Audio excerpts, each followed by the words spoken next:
Сәлеметсіздер ме, ардақты көрермен? Қош келдіңіздер.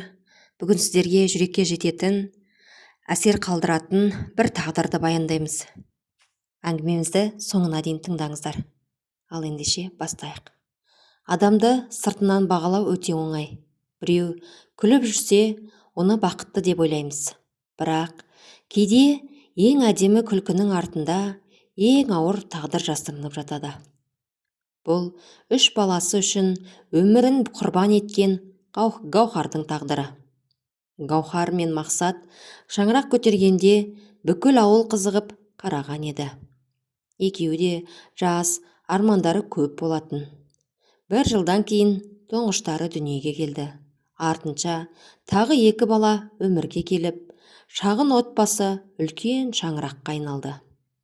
Гаухар бар уақытын балаларына арнады. Таңнан кешке дейін олардың тамағын дайындап, киімін жуып, сабағына көмектесіп, үйдің берекесін кіргізуге тырысты. Ал Мақсат отбасының асыраушысымын деп жұмыстан кеш келетін. Бастапқыда бәрі жақсы сияқты көрінді.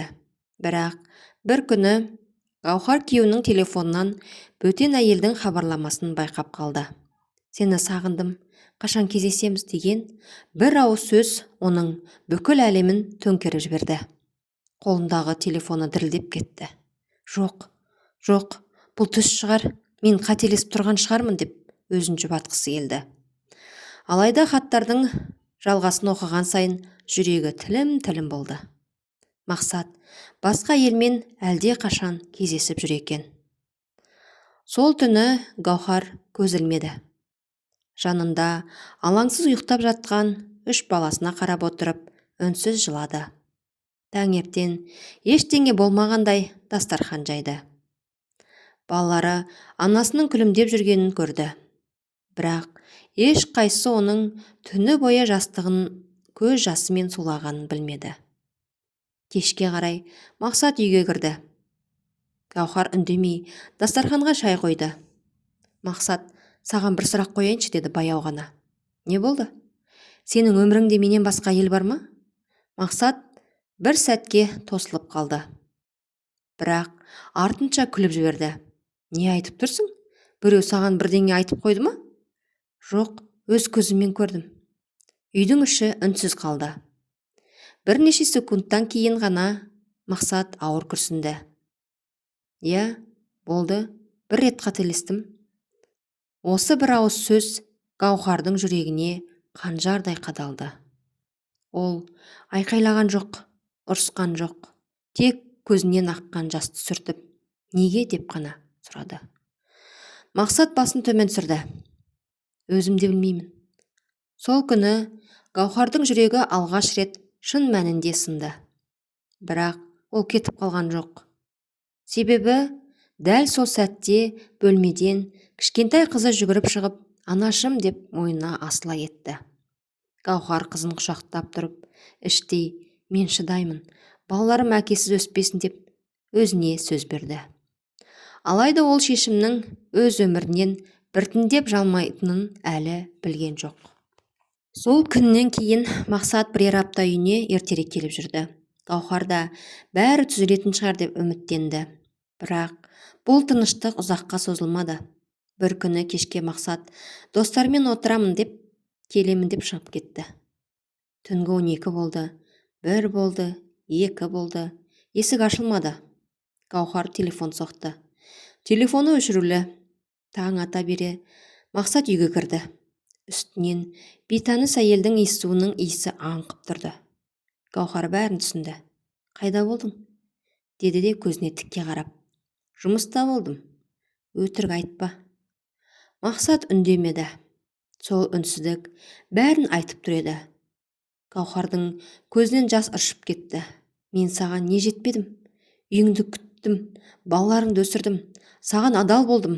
Неге?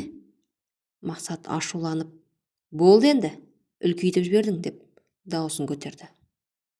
Осы сәтте үлкен ұлы оянып кетті, бөлмеден шықты. Әке, анашым, ұрыспаңдаршы. Екеуі бірден үнсіз қалды. Баласының қорыққан жанарын көрген Гаухар көз жасын жұтып қойды. Ертеңіне бұл жағдайда енесі естіп қалды. Қызым, еркек деген сондай болады. Балаларың үшін кешір. Апа, мен де адаммын ғой.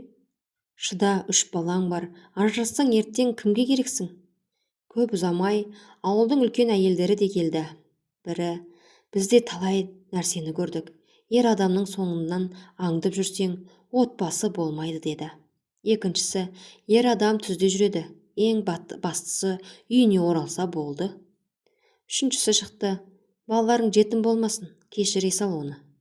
Әр сөз Гаухардың жүрегіне тас болып батты. Ол ешкімге қарсы сөйлей алмады. Іштей ғана, неге бәрі менің шыдауымды ғана сұрайды? Неге ешкім Мақсатқа әйеліңді жылатпа демейді деп ойлады. Бірақ бұл ойын дауыстап айтуға батылы жетпеді. Күндер өте берді, Гаухар бұрынғыдай күліп жүрді. Балаларының туған күнін өткізді, мектеп жиналысына барды, қонақ күтіп дастархан жайды. Сырт көзге бәрі тамаша отбасы сияқты көрді. Ал түнде балалары ұйықтаған соң ас үйге жалғыз отырып үнсіз жылайтын. Кейде айнаға қарап, Гаухар, сен қашан шыдайсың деп өзіне сұрақ қоятын. Бірақ артынша 3 баласының суретіне көз түсетін. Жоқ, балалар үшін бәріне төземін. Сөйтіп тағы да көз жасын сүртіп, ертеңіне ештеңе болмағандай күлімдеп шығатын. Ол кезде ешкім оның жүрегі күн сайын аз-аздан сынып бара жатқанын сезбеді. Сол кештен кейін Мақсаттың өзі де біраз ойланып жүргендей көрінді. Бір күні кешкі ас үстінде балалар далаға ойнауға шыққанда, ол Гаухардың жанына келді. Гаухар, сөйлесейікші? Гаухар үнсіз ғана қарады. Мен саған үлкен қиянат жасадым, мойындаймын. Бірақ маған тағы бір мүмкіндік берші. Бұл сөзді бірінші рет айтып тұрған жоқсың, Мақсат. Жоқ, бұл жолы бәрі басқаша болады. Оған мен қалай сенемін? Мақсат орнынан тұрып, әйелінің қолынан ұстады. Ант етем, енді ешқашан басқа елге қарамаймын. Балаларымның алдында да, Алланың алдында да уәде беремін. Гаухардың көзінен жас шығып кетті. Мен саған бұрын да сенгенмін. Соңғы рет сенші, өтінем. Дәл сол сәтте кішкентай ұлдары жүгіріп келіп, әке, анашым, сендер қайтадан татуластыңдар ма деп қуана келіп күліп жіберді. Мақсат баласын құшағына алды. Иә балам, енді бәрі жақсы болады. Балалардың жүзіндегі қуанышты көрген Гаухар жүрегін тағы да жұмсартты. Жарайды, соңғы рет кешірдім. Бірақ бір нәрсені ұмытпа. Сен менің сенімімді бірнеше рет сындырдың. Егер тағы қайталанса, кешіру бұрынғыдай оңай болмайды. Қайталанбайды, уәде беремін. Бірнеше ай өтті, үйге береке кіргендей болды. Мақсат жұмыстан уақытында келді, балалармен ойнайды. Гаухар да баяғыдай күле бастады. Мүмкін шынымен өзгерген шығар деп іштей қуанды. Бірақ адамның шын мінезі сөзбен емес, уақытпен сыналады. Бір күні Мақсаттың телефоны қайта-қайта шырылдай берді. Ол экранға қарап, сыртқа шығып кетті. Гаухар ештеңе демеді. Бірақ жүрегі тағы мазасызданды. Сол түні Мақсат тағы кешігіп келді. Жұмыс көбейіп кетті деп қысқа ғана Гаухар сенгісі келді. Өйткені ол шындықты білуден қорқатын. Бірнеше күннен кейін қалаға барған көршісі, кеше Мақсатты бір әйелмен көріп қалдым. Мүмкін туысы шығар деп байқамай айтып қалды. Бұл сөз Гаухардың жанын тағы да тіліп өтті. Ол ештеңе айтпады. Тек іштей, жоқ, бұл жолы өтірік болсыншы деп тіледі. Бірақ кешке үйге келген Мақсаттың телефонына тағы да хабарлама келді. Экранда бір ғана сөйлем көрінді. Бүгінгі кездесу үшін рахмет. Гаухар көзін жұмып қалды. Бұл жолы жыламады, айқайламады. Тек баяу ғана, сен тағы да уәдеңді бұздың ғой, Мақсат. Мақсат үнсіз тұрды. Айтар сөзі қалмаған еді. Ал Гаухардың жүрегіндегі соңғы үміттің шамы да сол түні бір жола сөніп бара жатты. Үйдің іші тып-тыныш, Мақсат басын төмен салып отыр. Ал Гаухар көзінен бір тамшы жас шығармады. Бұл үнсіздік айқайдан да ауыр еді. Гаухар, кешірші, деді Мақсат дірілдеген дауыспен. Жауап болмады. Ол әйелмен енді мүлдем араласпаймын. Телефон нөмірімді де өшірдім. Қаламаймын енді ондай өмірді. Гаухар баяу ғана басын көтерді. Мақсат, сен мені неше рет кешірім сұрап алдың? Мақсат үндемеді. Бір рет пе, екі рет пе? Әлде мен санынан жаңылып қалдым ба? Мақсаттың көзіне жас келді. Мен ақымақтық жасадым. Жоқ, Мақсат, бұл ақымақтық емес. Бұл таңдау. Сен әр жолы мені емес, басқа елді таңдадың. Мақсат тізерлеп отырып қалды. Соңғы рет кешірші. Гаухар ауыр күрсінді. Мен сені кешірген сайын сенің өзгеретініңе сендім. Бірақ сен менің кешірмімді әлсіздігім деп қабылдапсың. Осы кезде бөлмеден 3 баласы шығып келді. Анашым, не болды? Гаухар бір сәтте жүзін өзгертіп күлімсіреп жіберді. Ештеңе болған жоқ, құлындарым. Әкелеріңмен жай сөйлесіп отырмыз. Балалар ештеңе сезбей қайта ойнап кетті. Мақсат таң қалып қарады. Осынша қайғыңды қалай жасырып жүрсің? Гаухар мұңайып күлімсіреді. Ана болған соң үйренесің. Балаларың анасының көз жасын емес, күлкісін ғана көргенін қалаймын. Сол түні Мақсат әйелінің жанына келді. Сен мені әлі де жақсы көресің бе? Гаухар ұзақ үнсіз отырды. Сосын ауыр сөз айтты. Білесің бе? Мен сені бұрынғыдай жақсы көрмеймін. Бұл сөз Мақсатқа найзағадай тиді. Бірақ мен кетіп жатқан жоқпын. Неге? Себебі мен бұл үйде сен үшін емес, 3 балам үшін жүрмін. Олардың әкесіз өскенін қаламаймын. Сен менің күйеуім болып қалған шығарсың, бірақ жүрегімде орның баяғыда босап қалған. Сол күннен бастап Гаухар мүлде өзгерді. Ол бұрынғыдай ұрыспайтын, ештеңе сұрамайтын. Мақсат қайда барады, кіммен жүреді, қызықпайтын болды. Тек балаларын мектепке апарып, сабақтарына көмектесіп, үйдің тіршілігін жасап жүре берді. Сырт көзге олар әлі де бақытты отбасы сияқты көрінді. Тойларға бірге барады, қонақ күтті, суретке күліп түсті. Бірақ сол күлкінің артында үнсіз жылап жүрген әйелдің жан айқайын ешкім көрмеді. Ал Мақсат күн сайын бір шындықты түсіне бастады. Гаухар оны кешіргенмен жүрегін қайтара алмапты. Бұл жоғалтқан сенімді қайтару қаншалықты қиын екенін енді ғана сезінді. Бірақ уақыт тоқтамайды. Ал алда бұл отбасыны одан да ауыр сынақ күтіп тұрған ешқайсы білмейтін. Жылдар өте берді. Үлкен ұлы мектепті үздік бітіріп университетке түсті. Қызы бой жетіп, анасының ең жақын сырласына айналды. Кенже ұлы да өсейіп келе жатты. Ал Гаухар өзін мүлде ұмытып кеткен еді. Таңғы 5-те тұрады. Балаларының таңғы асын дайындайды. Мақсаттың киімін үтіктейді. Үйді жинайды. Кешке дейін тыным таппайды. Бірақ ешқашан мен шаршадым деп айтпайтын. Бір күні қызы анасына қарап, анашым, өзіңізге көйлек алып берейікші. Баяғыдан бері өзіңізге ештеңе алған жоқсыз деді. Гаухар жымиып, маған ештеңе керек емес, қызым. Сендер де аман болсаңдар болды деп жауап берді. Бірақ сіз де әдемі болып жүріңізші. Менің сәнденетін жасым өтті, қызым. Бұл сөзді естіген қызының жүрегі сыздап кетті. Өйткені анасы небәрі 40-тың үстіндегі әйел еді. Бірақ өзін 70-тегі адамдай сезінетін. Сол күні кешке Гаухар ас үйде шай құйып тұрғанда басы айналып кетті. Қолындағы кесе жерге түсіп быт-шыт болды. Дауысқа Мақсат жүгіріп келді. Гаухар, не болды? Ештеңе емес, аздап шаршаған шығармын. Дәрігерге барайық. Қажеті жоқ, ертең демалсам өтеді. Ол тағы да өзін кейінге ысырып қойды.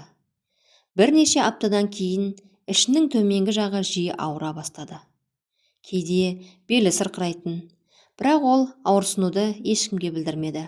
Өйткені үйде шешілмеген мәселе көп еді. Алдымен балаларының жағдайы түзелсін, кейін қараламын деп жүре берді. Бір күні қызы түнде су ішуге тұрса, ас үйде анасының үнсіз жылап отырғанын көрді. Анашым, Гаухар жалт бұрылып қарап, дереу көз жасын сүртіп үлгерді. Ұйықтамадың ба, қызым? Сіз неге жылап отырсыз? Жоқ, қызым, көзіме бірдеңе түсіп кеткен шығар. Қызы анасының қолынан ұстап, анашым, сіз соңғы кезде мүлде өзгеріп кеттіңіз. Бір жеріңіз ауыра ма? Гаухар қызының маңдайынан сипады. Ана деген осындай болады, қызым. Кейде шаршайды, бірақ бәрібір балалар үшін күледі. Қызы анасына сенгендей болды. Бірақ жүрегі бір жамандықты сезгендей мазасызданды. Ал Мақсат соңғы уақытта әйеліне жиі қарап жүретін болды. Гауһардың жүзі солып кеткен, көзінің асты көгерген, бұрынғы күлкісі де жасанды екенін енді ғана байқай бастады. Бір күні ол: Гауһар, дәрігерге барайықшы, маған көңілің ұнамай жүр, деді. Гауһар күлімсіреген болды. Ештеңе жоқ, жай шаршадым. Жоқ, мен ертең өзім апарамын. Гауһар оның жүзіне ұзақ қарап тұрды. Іштей: қазір ғана менің жағдайымды байқап отырсың ба, Мақсат? Менің жаным жылдар бұрын ауырған деп ойлады. Бірақ бұл сөздерді дауыстап айтпады. Өйткені ол ренжуді де, мұң айтуды да баяда қойған еді. Ал бірнеше күннен кейін дәрігердің қабылдауында айтылған бір ғана сөз бұл отбасының өмірін мәңгілікке өзгертетін олар әлі білмейтін. Ертеңінде таңертең Мақсат: бүгін жұмысқа бармаймын, сен ауруханаға апарамын, деді. Қойшы, Мақсат өз-ақ өтеді. Жоқ, осы жолы қарсы болмайсың. Гауһар үнсіз ғана келісімін берді. Дәрігер қажетті тексерулерді тағайындады, қан тапсырды, УДЗ жасалды, тағы бірнеше талдау алынды. Нәтижесі 3 күннен кейін дайын болады, деді дәрігер. Сол 3 күн Гауһар үшін 3 жылдай өтті. Бірақ ол үйдегілерге ештеңе сездірмеді. Балаларына бұрынғыдай тамақ әзірлеп күліп жүрді. 3 күннен кейін ауруханаға екеуі бірге барды. Дәрігер қағаздарға ұзақ қарап отырды. Сосын ауыр күрсінді. Гауһар ханым, қосымша тексеру қажет, кейбір өзгерістер байқалып тұр. Мақсаттың жүрегі зу ете қалды. Қандай өзгерістер? Әзірге нақты айтпаймын, бірақ уақыт жоғалтпай тексерілгендеріңіз дұрыс. 1 аптадан кейін барлық тексерудің қорытындысын дайын болды. Дәрігердің кабинеті тым-тыныш еді. Кешіріңіздер, бірақ тексеру нәтижесі жатыр мойнының қатерлі ісігін көрсетті. Бөлме іші тып-тыныш болып қалды. Мақсат естігеніне сене алмады. Дәрігер, қателесіп тұрған жоқсыз ба? Өкінішке қарай, диагнозы бірнеше тексерумен расталды. Емдеуді тез бастау керек. Гауһар ғана сабыр сақтады. Ол көзін жұмып терең тыныс алды. Жарайды, емделеміз. Даусында қорқыныштан гөрі шаршағандық басым еді. Кабинеттен шыққан соң Мақсат дәліздегі орындыққа отырып қалды. Екі қолмен басын ұстап, мұның бәріне мен кінәлімін, деді сыбырлап. Гауһар оның жанына жайлап келді. Өзіңді кінәлай берме. Жоқ, Гауһар, мен сені жылаттым, сені жалғыз қалдырдым. Сенің жаның ауырғанда қасыңда болмадым. Өткенді қайтару мүмкін емес. Кешір мені. Гауһар көзін төмен салды. Мен сені баяда кешіргенмін, Мақсат. Бірақ кешіру болғанды ұмыту емес. Ол сөзді естігенде Мақсаттың жүрегі шым ете түсті. Сол күннен бастап Мақсат мүлде өзгерді. Жұмыстан ерте қайтатын болды. Гауһарды емханаға өзі апарып, өзі алып келетін. Үйдің шаруасына көмектесе бастады. Бірақ Гауһар оның әр ісіне түк үнсіз қарап қоятын. Бір күні Мақсат: егер уақытыңды кері қайтара алсам, ешқашан саған опасыздық жасамас едім, деді. Гауһар мұңайып жымиды. Өмірдің ең ауыр сабағы кейбір қателіктің кешірімі болса да, салдары кетпейді екен. Сол түні Гауһар жалғыз өзі жайнамазға отырып ұзақ дұға етті. Алла, егер маған аз ғана уақыт қаласа, балаларының болашағын көріп кетуді нәсіп ет. Көз жасын ешкім көрмеді. Өйткені ол бұрынғыдай тағы да бәрін жүрегіне бөгіп қалды. Ал үйдің екінші бөлмесінде Мақсат алғаш рет өмірінде шын жүрегімен жылап отырды. Бірақ оның өкініші енді өткенді өзгерте алмайтын еді. Басталды аурухана, дәрі-дәрмек, тексерулер. Гауһар үшін өмір бұрынғыдай емес еді. Бірақ ол балаларын бұрынғыдай қарсы алып, бұрынғыдай күлімсіреп жүрді. Анашым, бүгін өзіңізді қалай сезініп тұрсыз, деп қызы күнде сұрайтын. Жақсымын, қызым. Шыныңызды айтыңызшы. Менің жанымда сендер болсаңдар, одан артық бақыт бар ма? Қызы анасының қолын қысып қойды. Бірақ оның қолы бұрынғыдан да әлде қайда арықтап кеткен еді. Күні Гауһар ауруханада жатқанда қызы үй жинап жүріп анасының ескі сандығын ашты. Ішіндегі суреттер, балалардың кішкентай аяқ киімдері, алғашқы салған суреттері және көк түсті қалың дәптер жатты. Сыртында бір ғана сөз жазылыпты: егер бір күні мен болмай қалсам. Қызының жүрегі зу ете қалды. Сол дәптерді ашты. Бірінші бетінде бұл күнделікті ешкім оқымаса екен деп тілеймін. Бірақ тағдыр оқытса, менің үнсіздігімді түсінер деп жазыпты. Қызы ары қарай оқи бастады. Бүгін Мақсат тағы да басқа елге кеткенін білдім. Бірақ 3 баламның көз жасынан қорқап үндемедім. Келесі бет: бүгін тағы кешірдім. Тағы бір бет: бүгін тағы өтірік айтты. Тағы бір бет: менің жүрегім шаршады. Бірақ балаларым әкесіз өспесін деп шыдап келемін. Қыздың көзінен жас парлап кетті. Ол осы уақытқа дейін анасын бақытты деп ойлаған еді. Ал анасы жылдар бойы жалғыз жылап жүрген екен. Кеше ауруханаға барған қызы анасының қолынан ұстап ұзақ отырды. Анашым, не болды қызым? Сіз өте мықты адам екенсіз. Гаухар таңырқап қарады. Неге олай айтып тұрсың? Ештеңе. Тек сізді қатты жақсы көрем. Қызы күнделік туралы айтпады. Өйткені анасының жүрегін тағы да ауыртқысы келмеді. Сол түні үйге келген соң қызы күнделікті Мақсаттың алдына қойды. Оқыңыз. Бұл не? Анамның жүрегі. Мақсат дәптерді аша бастады. Әр беті, әр сөйлемі, әр көз жасы оның жүрегін тіліп жатқандай болды. Бүгін балаларым әкесін жек көріп кетпесін деп тағы үміттендім. Балаларым әкесін сыйласын деп оның барлық қателігін жасырып келем. Кейде қатты шаршаймын, бірақ балаларым үшін өмір сүріп келемін. Мақсат дәптерді кеудесіне қысып еңіреп жылады. Гаухар, мен саған не істедім? Өмір бойы қасында жүрген әйелдің шын қайғысын ол енді ғана оқып отырған еді.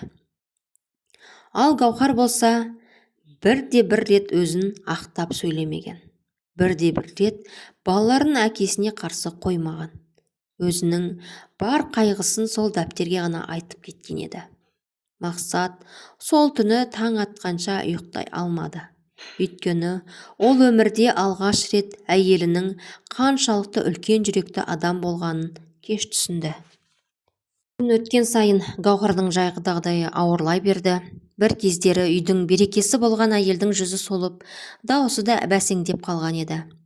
Бірақ ол балалары бір кіргенде бұрынғы әдетінше күлімсірейтін. Анашым, бүгін өзіңізді жақсы сезініп тұрсыз ба деп кенже ұлы сұрады.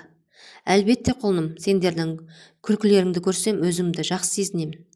Балалары шыққан соң ғана ол терезеге қарап көз жасын үнсіз сүртетін. Күні дәрігер Мақсатты сыртқа шақырды.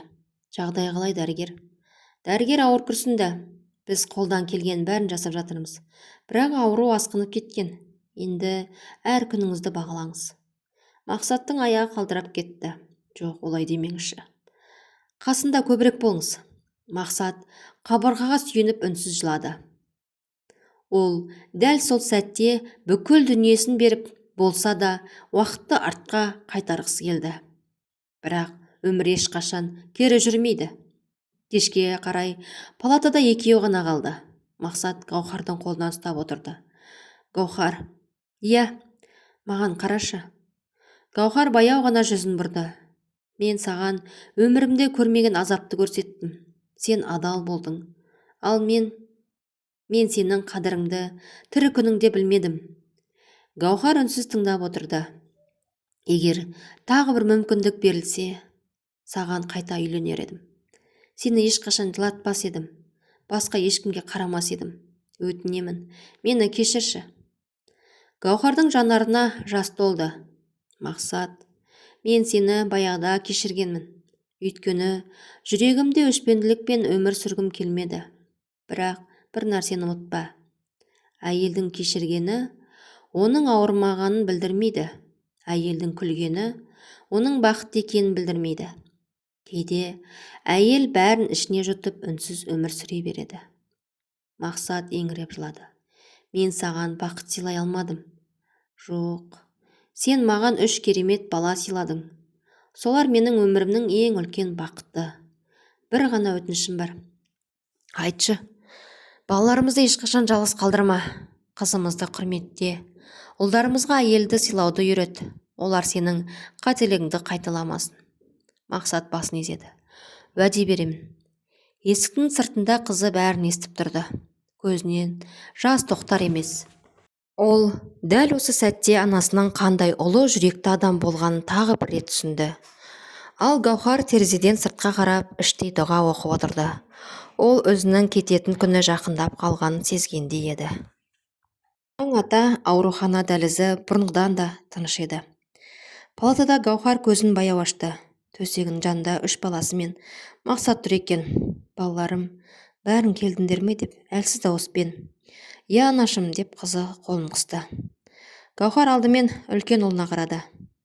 Балам, ер азамат деген отбасын қорғаны, болашақ жарыңды ешқашан жылатпа. Әйелдің үнсіздігі оның бақытты болғанынан емес, кейде сабырының таусылғанынан болады. Үлкен ұл жылап, уәде беремін анашым деді. Сосын кенже ұлының маңдайынан сүйді. Сен мейірімді болып өс. Әлсізді қорлама. Анаңды қалай жақсы көрсең, ертең жарыңды да солай құрметте. Кенже ұлы көз жасын тыя алмады. Ең соңында қызының қолынан ұстады.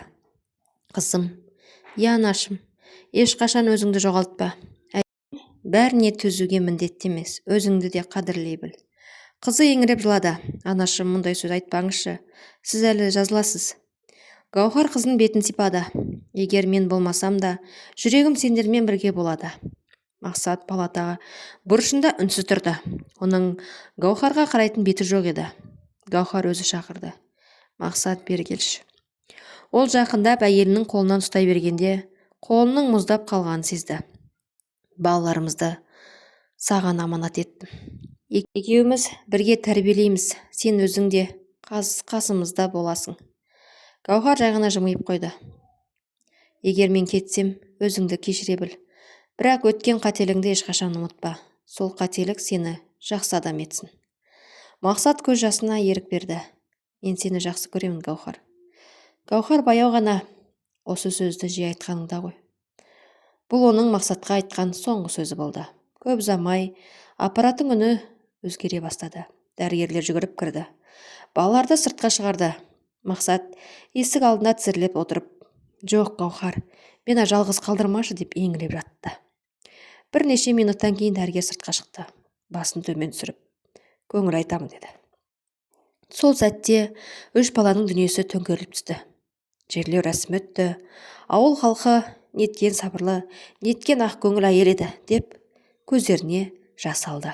Бірақ ешкім оның жүрегінде қанша жара болғанын толық білмейтін. Жұрт тараған соң қызы анасының күнделігін қолына алды. Әкесінің жанына келді.